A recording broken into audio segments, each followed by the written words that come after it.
Hello again, my name's Gabe Zolna. Haven't heard from this viewer for a while, and he's in Germany. I have made a couple of videos on one of his, or two of his earlier postings, and I wanted to share this one that I just received from him. He writes, "Hi Gabe, I'm a regular viewer of your videos, and I want to thank you for the time and the effort you put into them. In many of your videos, you are talking about immigrants who are coming to the United States, many of them from Mexico. I live in Germany, and in Europe, we have the same problem, as you already know. We import people from third world countries, Africa or Muslim countries, and my country is changing. Europe is changing. I was in London 2 or 3 times in the past. The last time was 15 years ago, and I have very fond memories. I would really love to visit London again, but I am afraid I won't recognize it. I have seen videos, and London looks like a third world country now.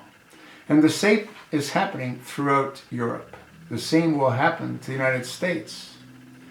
Looks like Europe is a big test tube where they are experimenting with multiculturalism, and you are the next to get the treatment.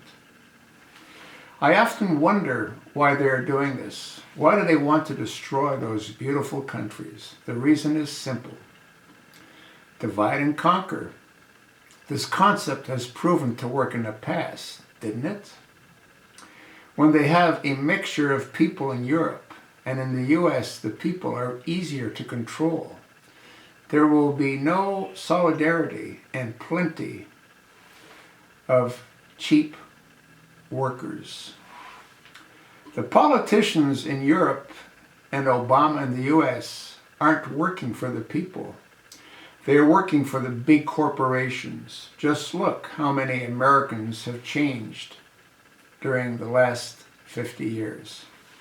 McDonald's and Starbucks have flooded the cities with their restaurants, and many cities look the same now. It has also happened in Europe. The identity of the cities and countries have also slowly been taken away. This is very scary. Where you once had little cafes and restaurants owned by families, you now have those huge restaurant chains. It looks like they are trying to make everything look the same. The people, the cities, they even manipulate people using the mainstream media to think the same. All the crazy things that are, quote, normal, end of quote, now would have been possible 50 or 60 years ago. Gay marriage, transsexuals. I have nothing against these people, but they are pushing it into our faces every day. And how many genders do we have now? I lost count. Laugh out loud. We have to tolerate everything, and we mustn't criticize anything. Just consume and obey.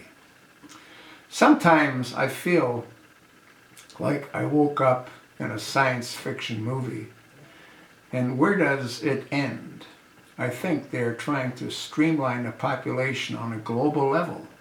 I am not into conspiracy theories, but it looks like they're working towards a one world government.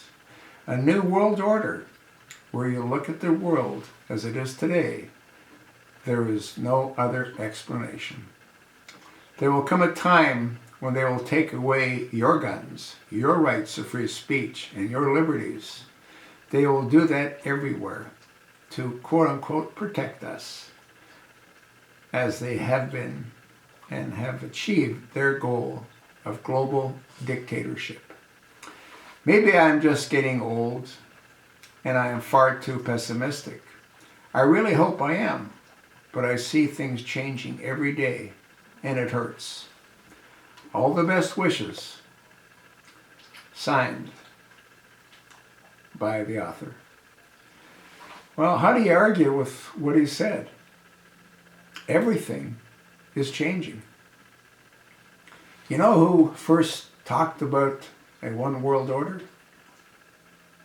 The first Bush president that we had. You know, I've done a lot of videos on G.W. Bush, some on George Bush, and some on Prescott Bush. I just posted one a couple of hours ago on Prescott Bush. But this isn't about Bushes.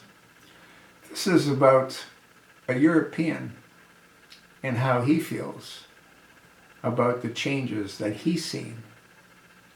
And he's right.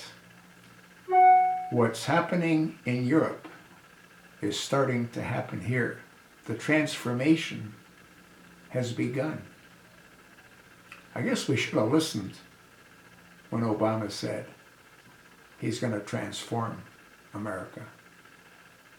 A little bit too late now, isn't it? That's what my author that wrote this message to me thinks. That's sort of what I think. The question now is, what do you think? I want to thank my German friend for contributing. As I stated, I've posted some of his previous emails to me as well. They're very well written. They're very well thought out.